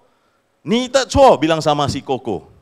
Kokonya kenapa kejar titinya? Gara-gara kamu kejar adik lari-lari tendang ini jatuh. Si Kokonya bilang, "Pusi Water Cho, ni te cho, titi yang salah. Titi ganggu-ganggu saya udah nggak tahan jadi saya kejar dia, saya mau pukul dia." Nah, si titinya bilang, "Pusi Water Cho, apa te cho? Kenapa ada tamu datang nggak kasih tahu?" Ya. Jadi si papa bilang, "Kurang ajar, Pusi Water Cho, ini jelas mama kamu yang cho, yang nggak bisa ngatur kalian anak." Jadi ni te cho Pusi Water Cho, ni te cho Pusi, ribut terus, lama baru berhenti. Sampai jurinya bosan keluar. Dia tulis catatan, ni te cho Pusi Water Cho. Dia pergilah ke keluarga B, namanya cerita ya. Hampir sama kejadiannya, ya singkat cerita. Ketika jatuh itu, ya si juri masih lihat dari luar. Langsung mamanya, "Aduh gimana pak, tui puci pak, water cho. Si papanya bilang, "Pusi ni te cho, water cho, tui puci." Saya kepala keluarga. Si Kokonya bilang, "Papa mama tui puci, Pusi ni men te cho, water cho. Maaf, bukan salah kalian, salah saya, karena saya yang kejar Titi." Si Titinya juga bilang, "Tui puci, papa, mama, Koko, salah saya, maafkan saya, karena saya yang ganggu Koko, maka Koko kejar saya." Ya sudah, papanya bilang, "Sudah, kita saling memaafkan. Sudah selesai, nggak apa-apa, ini nanti kita bereskan. Lain kali jangan gitu lagi ya. masalah selesai. Nggak ada pertengkaran lagi. Selesai. Lalu jurinya catat. Tui puci, water chuo. Kemudian jurinya mau rapat. Nah sekarang jurinya hadir di sini. Ah ini kita semua jadi juri. Gitu ya. Mau kasih siapa yang dapat juara keluarga teladan? Yang bilang ni te chuo, pusi water chuo, atau yang bilang tui puci water chuo? Yang mana? Tui puci water chuo. Setuju ya? Tapi waktu kita tengkar sama istri, kita lebih sering bilang apa? Ni te chuo atau water chuo? Ya, kena ya.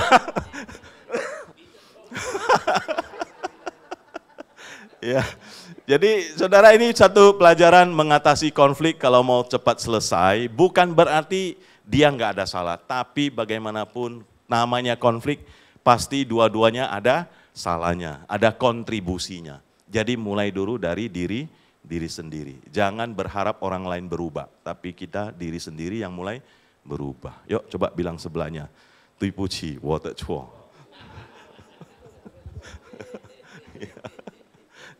Ya menarik ya cerita ini ya.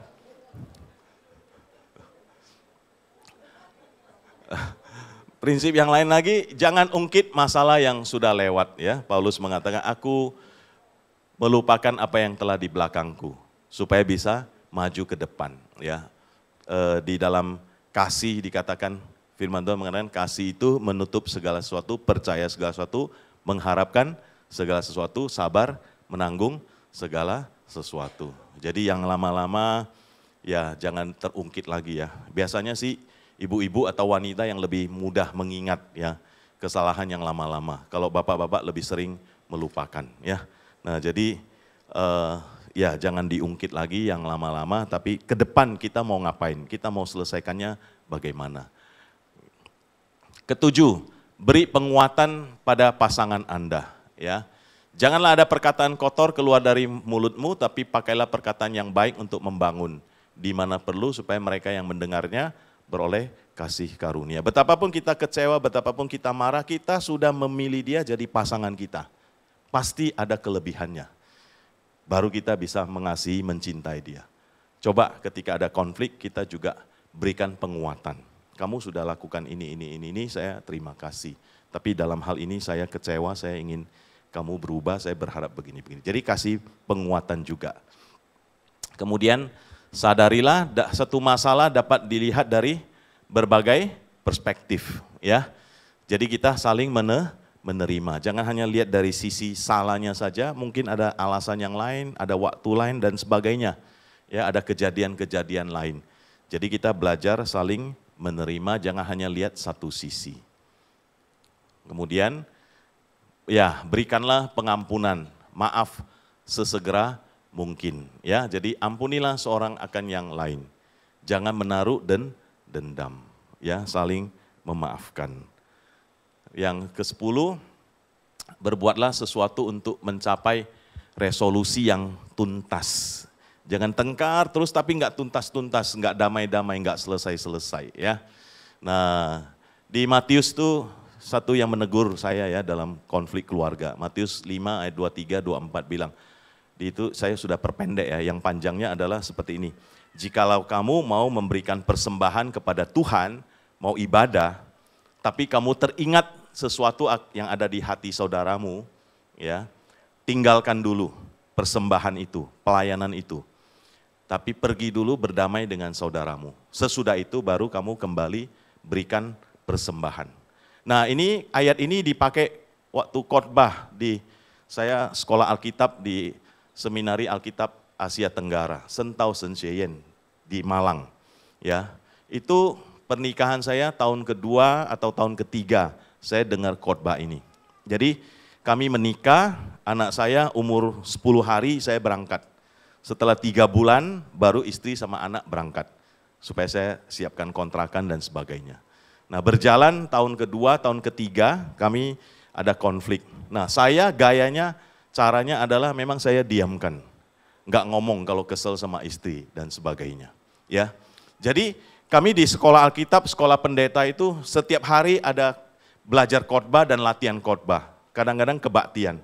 Jadi ada satu mahasiswa dia khotbah ini, dia bilang begini, kita mau jadi pendeta, mau melayani Tuhan, mau ke gereja, seperti kita mau kasih persembahan untuk Tuhan. Ya, tapi saya tahu di asrama ini, nah mereka yang belum menikah itu tinggal di asrama.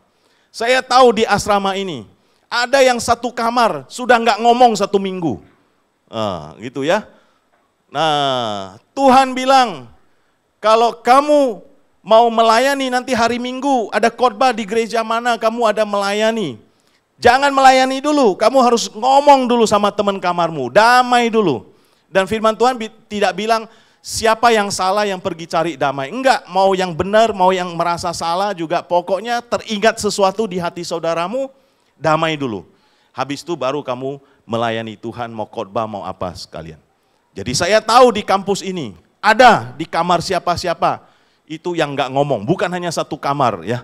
Jadi memang kan di kampus itu kadang-kadang orang Chinese sama orang Irian satu kamar gitu ya, orang Jawa sama orang apa, jadi sering nggak ada yang nggak cocok, sampai nggak ngomong. Jadi mereka di kampus tuh pasti tahu. Nah kita yang dengar kita langsung bisik-bisik, siapa ya, siapa ya, siapa ya, kamu bukan, kamu bukan. Saya juga ikut gosip-gosip. Tapi setelah selesai, saya pikir-pikir iya ya, saya juga sedang tidak ngomong sama istri ya. Bukan hanya di kampus ya, di rumah juga begitu. Nah nanti Minggu kan juga harus khotbah. Ini gimana ini firman Tuhan? Sampai yang khotbah ini bilang ya, kalau kalian nggak bisa damai sama sesama mahasiswa, sama-sama mau jadi pendeta ya, lebih baik angkat koper pulang kampung, tak usah jadi pendeta. Dia tegur sampai begitu ya. Jadi saya juga merasa gitu, ya betul juga ya, kalau saya sama istri nggak bisa damai, ngapain saya jadi pendeta? Lebih baik tinggalkan, ya begitu ya. Nah, tapi mau ngomong sama istri susahnya luar biasa loh. Heran sekali loh. Ya, dulu masih belum pakai WA ya. Saya ke saat itu tahun 99. Susah, mau ngomong susah, lagi didiamkan kan. Jadi caranya gimana? Hati kan bergetar terus ya. Nggak tahan ya. Akhirnya saya tulis surat. Kira-kira dulu kan ada folio itu ya, yang 4 halaman itu ya. Nah disitulah saya tulis kira-kira 2 halaman. Daftar dosa istri saya. Kamu begini-begini, saya kecewa, kamu begini-begini, gini-gini, waktu pacaran nggak begini, sekarang menikah begini, bla bla bla lah ya, setelah punya anak begini-begini. Wah saya tulis. Terus saya taruh di tempat meja kaca yang berhias itu. Dia pasti tahu. Nah, saya pergi kuliah, tulisnya malam kan, paginya taruh. Setelah selesai kuliah, agak sore pulang jam 4 gitu ya, dalam hati saya udah tulis. Nanti pasti dia nangis minta maaf sama saya. Tapi nggak ngomong, sampai makan nggak ngomong, kapan dia ngomong? Oh mungkin dia mau cuci piring, tunggu cuci piring selesai, nggak ngomong juga. Oh mungkin mau tidurin anak dulu, sampai anak tidur juga nggak ngomong. Udah, akhirnya saya nggak tahan, saya yang bilang, lu tak leo boy wai pe. Kamu sudah baca belum surat saya gitu ya? Nah, baru dia keluarkan, dia kasih tahu, sudah. Yang ini betul, ya sorry lah. Yang ini nggak betul, kamu gampang sakit hati, ya, Gausyuki gitu ya. Ini betul, ini nggak betul. Ini begini, oh ya saya baru tahu. Jadi beberapa hal dikonfirmasi.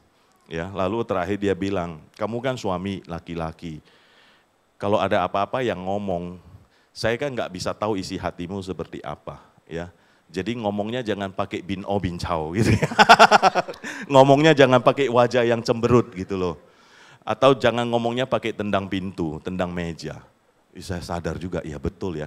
Kadang-kadang waktu kesel, sebenarnya pengen ngomong saya nggak suka kamu begini-begini, tapi nggak sanggup ngomong, akhirnya bang pintu gitu ya. Tendang-tendang, kadang-kadang kaki jadi sakit juga ya. Nyesel juga sebetulnya ya. Nah tapi setelah dia ngomong-ngomong begitu, terus ada satu kalimat lagi dia bilang, saya ini orangnya bukan orang yang suka rame-rame, sama tetangga-tetangga saya juga nggak bisa pintar berteman gitu loh. Jadi di sini ya hanya kamu saja yang paling dekat sama saya. Jadi kalau ada apa-apa ngomonglah, jangan diem-diem saja. Wah, akhirnya saya nangis juga ya. Zaman itu anak kami umur 1 atau umur 2 waktu itu lagi sering nonton film Teletubbies. Ya biasanya selesainya ngapain? Berpelukan ya, saya peluk dia, nangis lalu kami doa sama-sama. Nah mulai dari situ baru saya bisa kalau ada apa-apa dibicarakan. Tapi nggak gampang, bertahun-tahun masih, sampai sekarang juga kadang-kadang kalau kesel masih bin o bin chow gitu ya. Tapi sudah berkurang tarafnya. sudah berkurang gitu ya. Sulit ngomong tapi sudah berkurang, sudah mulai belajar untuk bisa ngomong. Ternyata setelah saya belajar psikologi dan sebagainya, oh rupanya saya tiru papa saya. Papa saya kalau ada apa-apa sama mama juga nggak ngomong. Nah lucu loh kadang-kadang lo ya. Nah papa saya di sini, mama saya di sini, saya di sini. Terus dia bilang, Pin suruh mamamu ambil nasi, saya udah mau makan. Padahal mama saya di samping. Itu karena susah ngomongnya itu ya, karena lagi ada jengkel, ada masalah gitu ya. Nah setelah saya konseling, oh iya ya, saya meniru gaya orang tua yang memang karena dari kecil saya sudah lihat sampai saya kira-kira SMA kan baru keluar. Jadi otomatis loh gitu loh, gaya saya juga, oh kalau menghadapi sesuatu masalah ya seperti itu. Tapi kan Tuhan mau kita berubah, menjadi lebih dewasa, menjadi lebih baik.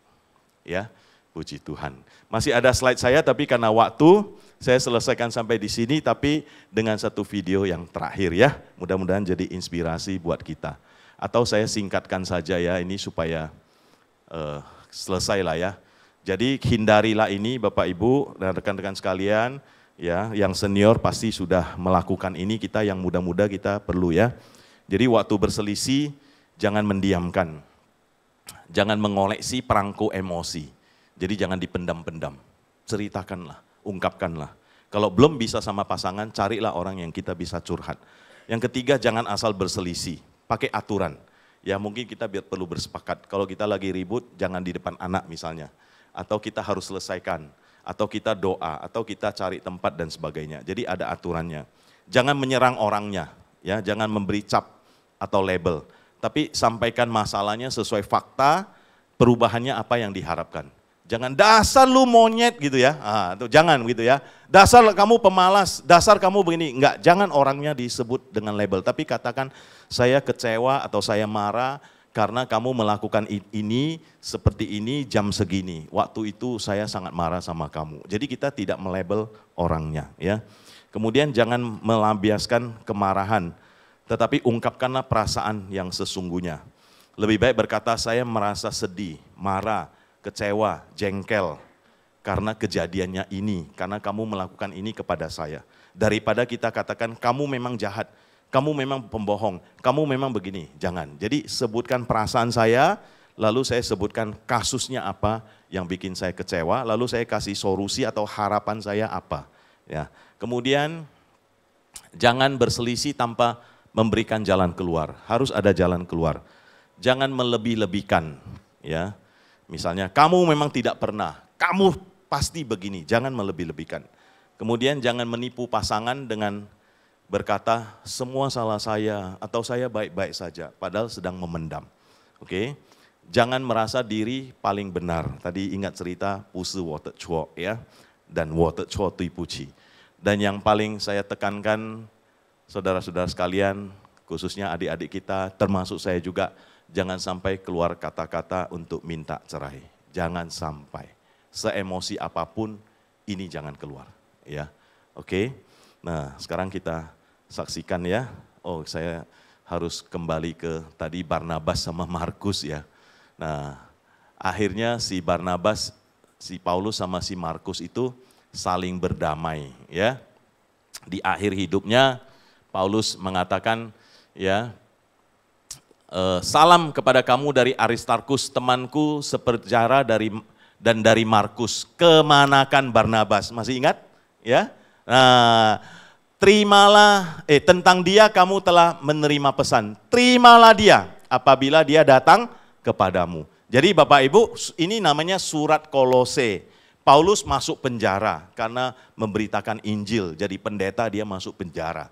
Jadi dia mau kirim surat untuk jemaatnya, anggota gerejanya di Kolose.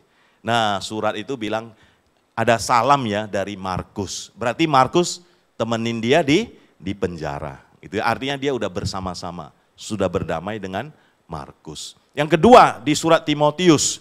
Ini surat Timotius itu Paulus mengatakan hari kematianku sudah dekat, darahku sudah tercurah. Artinya dia sudah tahu, mungkin dia udah sakit-sakitan di penjara.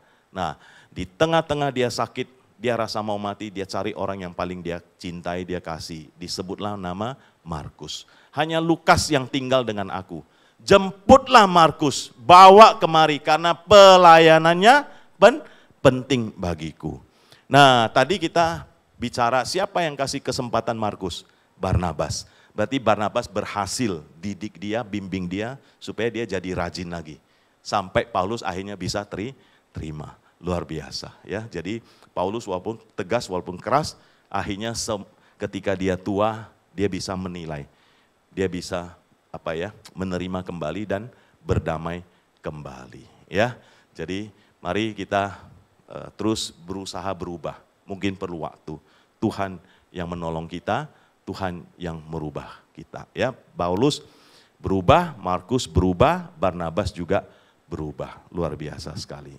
Oke, kita saksikan film ini ya. Ini film dari Cungkook juga, dari Cungkook ya. Nah, sebagian sudah pernah nonton, sebagian belum. Waktu Valentine, pasangan muda yang usia 20-an, 30, di make up sampai 50 tahun ke depan.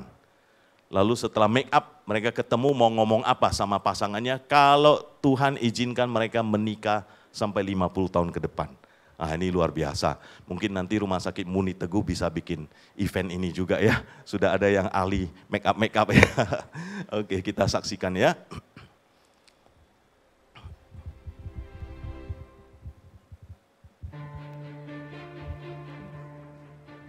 我叫江龙，我叫韩小兔，我叫关浩天，我叫冯子晴，我是大牛，我是大刘。 Hello， 我是江南。Hello， 我是王帅。我来自南半球澳大利亚的西南。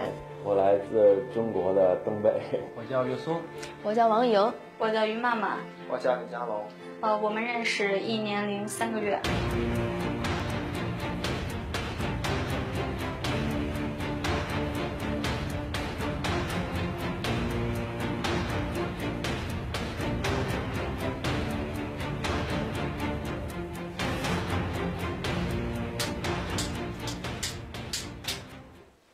二位可以去开眼了。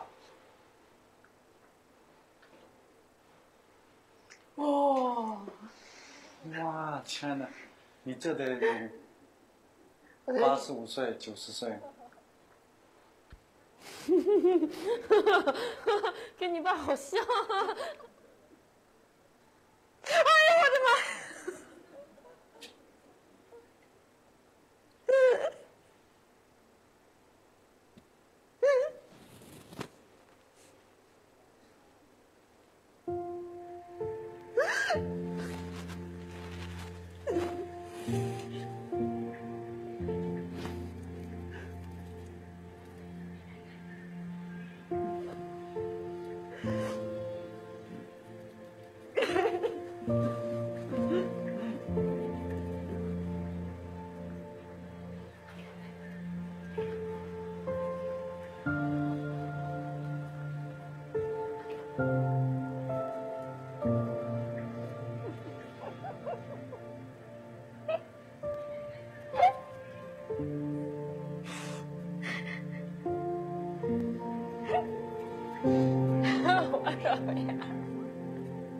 好看。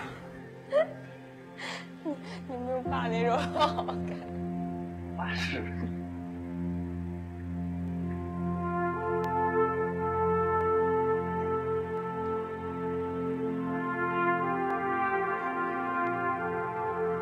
我看到她化妆成这个样子以后，我特别有冲动，想一辈子好好的保护她。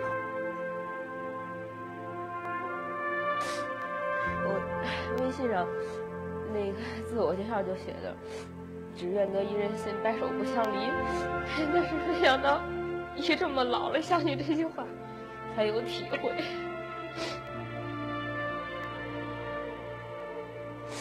就觉得，反正已经觉得走这么多年不容易，之间吵过架呀什么的，我一想到要走这么多年，就得好好珍惜。 能看着，然后一起变老，其实也是一种幸福。我就一看到你这个样子，我就是特别想照顾你。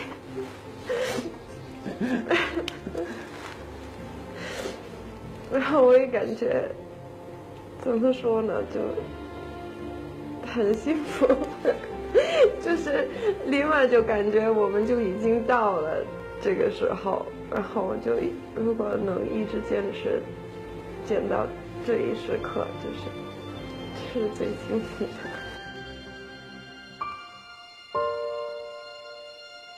我就希望，要是如果有下辈子的话，还能继续在一起。有一天我要是不在了，你就别苦着自己，对自己好点儿。如果真到这个岁数的话，我会说，你先走，真的，要不然我走了你自己怎么办？真到50年后考虑生死的时候，还是真的他先走还好，这样我最起码他不用受那么多罪。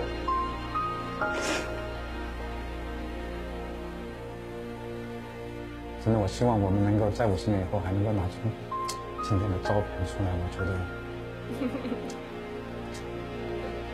我也特别想你那么一天。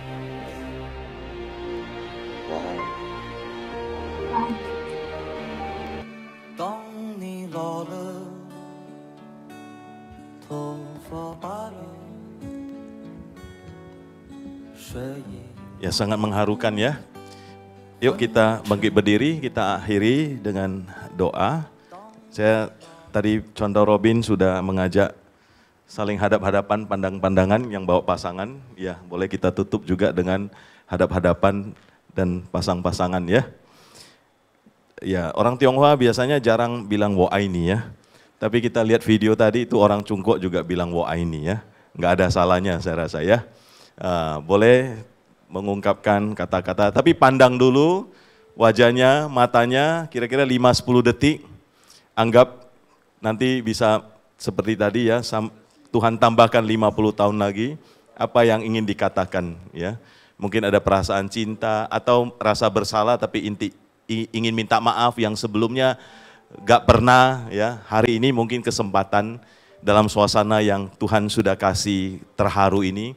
Kalau ada perasaan-perasaan terluka, mau minta maaf, atau mau katakan saya sudah maafkan kamu, saya nggak mau simpan lama-lama, boleh sampaikan. Kalau tidak ada, nggak apa-apa, katakan saja, terima kasih sudah jadi pasangan saya sekian tahun dan seterusnya, saya mengasihimu, wa aini.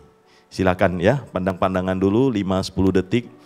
Ya, ada yang sudah berpelukan, silakan, kesempatan yang baik ya. Sayang istri saya nggak hadir ya. Ya, terima kasih.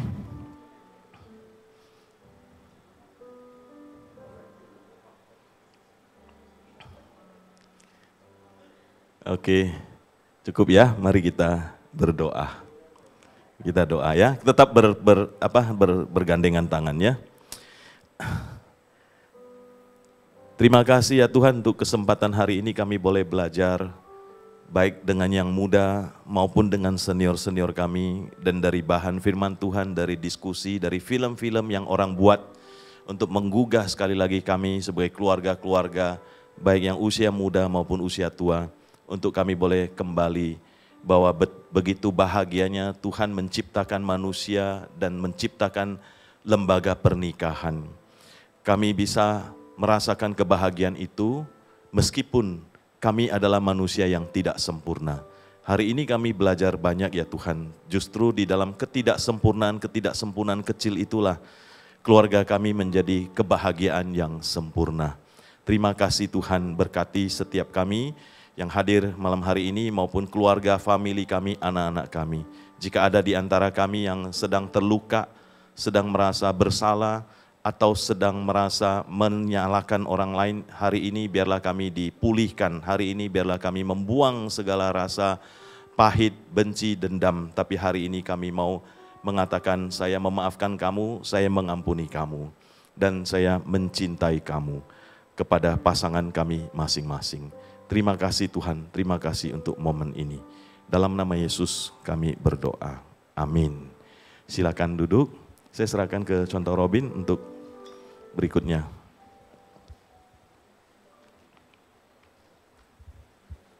Baik, terima kasih Muse untuk paparan seminar yang telah disampaikan. Saya yakin kita semua banyak belajar, kita disadarkan, diingatkan pada hari ini. Biarlah Tuhan yang boleh mampukan kita bersama-sama dengan keluarga kita boleh sama-sama semakin baik ya. Kita boleh semakin bertumbuh di dalam keluarga. Tadi slogan kita apa? Tuipuchi. Udah lupa ya saudara ya. Apa? Tuipuchi? Ya, jadi bukan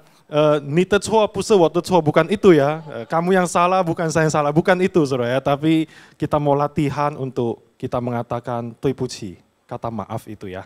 Minta maaf, tuipuchi, karena setiap kita pasti ada kesalahan, pasti ada salahnya, meskipun dikit. Meskipun memang dia salahnya lebih besar, tapi kalau sama-sama kita bisa mengatakan maaf, itu akan sangat menolong gitu ya. Kita bisa semakin bisa berbaikan, berekonsiliasi. Baik saudara-saudara, sebelum nanti kita akan selesai, kita akan makan bersama. Saya mau ajak kita semua kumpul di depan, kita akan melakukan foto bersama.